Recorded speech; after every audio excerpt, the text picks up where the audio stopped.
नमस्कार दोस्तों, आप सभी का स्वागत है धर्मवाणी टीवी में। हर हर महादेव। बोलिए भगवान शिव शंकर और माता पार्वती की जय। दोस्तों, सावन का महीना भगवान शिव को समर्पित माना जाता है और सावन के सोमवार का विशेष धार्मिक महत्व बताया गया है।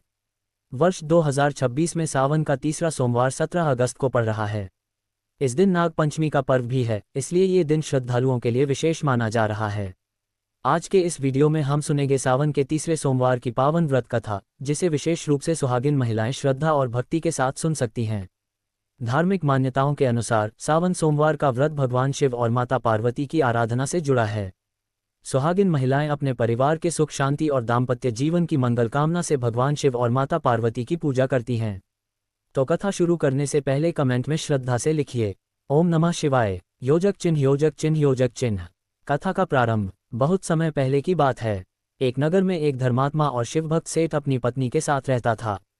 सेठ के पास धन दौलत की कोई कमी नहीं थी, घर में सुख सुविधाएं थीं, लेकिन उसके मन में एक चिंता हमेशा बनी रहती थी।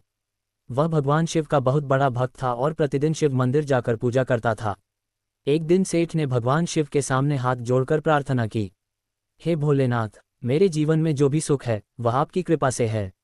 मुझे ऐसा आशीर्वाद दीजिए कि मेरे परिवार पर सदैव आपकी कृपा बनी रहे और मेरे घर में सुख शांति बनी रहे। सेठ की पत्नी भी भगवान शिव और माता पार्वती की बड़ी भक्त थी। वह प्रत्येक सोमवार को श्रद्धापूर्वक व्रत रखती और शिवलिंग पर जल अर्पित करती। योजक चिन्ह योजक चिन्ह योजक चिन्ह।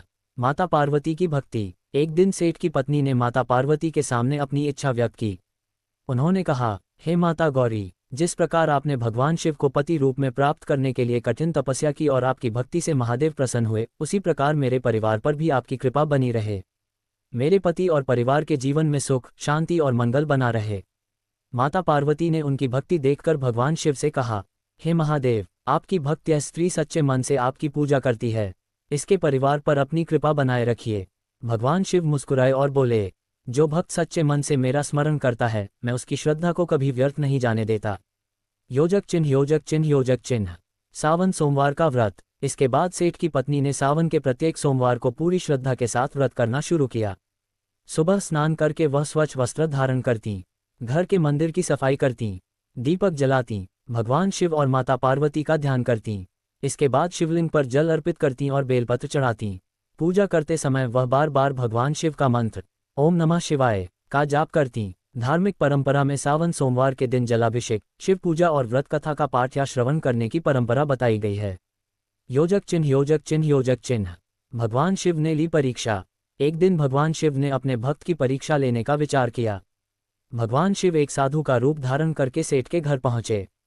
उन्होंने दरवाजे पर जाकर आवाज लगाई, अलख निरंजन। सेठ की पत्नी बाहर आई और साधु को प्रणाम करके बोली, महाराज, बताइए मैं आपकी क्या सेवा कर सकती हूँ। साधु ने कहा, मुझे भोजन की आवश्यकता है, लेकिन मैं केवल उसी घर का भोजन ग्रहण करता हूँ जहाँ भगवान शिव की सच्ची भक्ति होती है।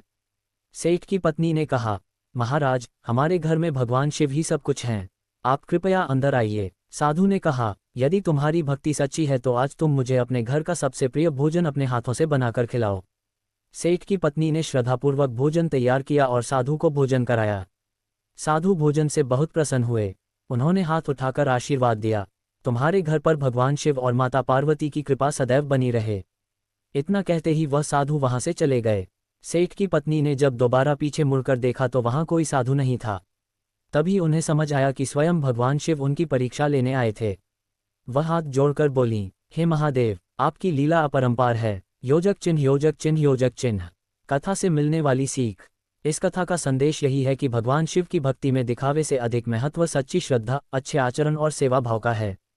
व्रत केवल भोजन न करने का नाम नहीं है, व्रत का वास्तविक भाव है मन को संयमित रखना, दूसरों के प्रति अच्छा व्यवहार करना, असत्य से बचना, क्रोध और अहंकार को नियंत्रित करना और भगवान का स्मरण करना।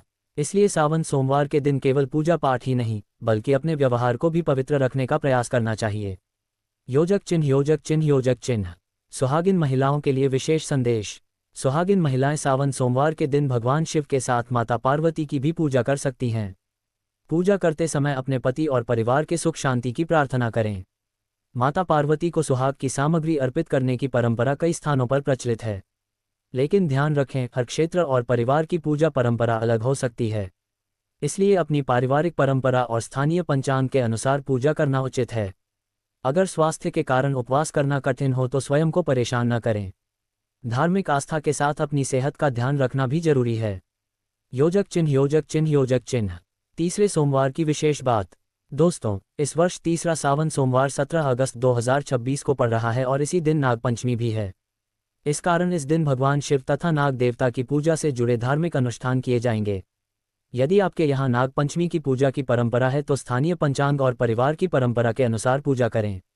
भगवान शिव को जल अर्पित करते समय श्रद्धा से बोलें ओम नमः शिवाय और माता पार्वती से प्रार्थना करें, हे माता गौरी, हमारे परिवार में सुख, शांति, प्रेम और सद्भाव बनाए रखिए। योजक चिन्ह योजक चिन्ह योजक चिन्ह। कथा का समापन। तो दोस्तों, ये थी सावन सोमवार की पावन कथा। जो भी भक्त भगवान शिव का नाम सच्चे मन से लेता है उसके जीवन में भक्ति और सकारात्मकता का संचार होता है, ऐसी धार्मिक मान्यता है। आइए अंत में भगवान शिव से प्रार्थना करें। हे भोलेनाथ, हमारे मन से अहंकार, क्रोध और नकारात्मकता दूर कीजिए। हमारे परिवार में सुख शांति बनाए रखिए। माता पार्वती और भगवान शिव की कृपा सभी भक्तों पर सदैव बनी रहे।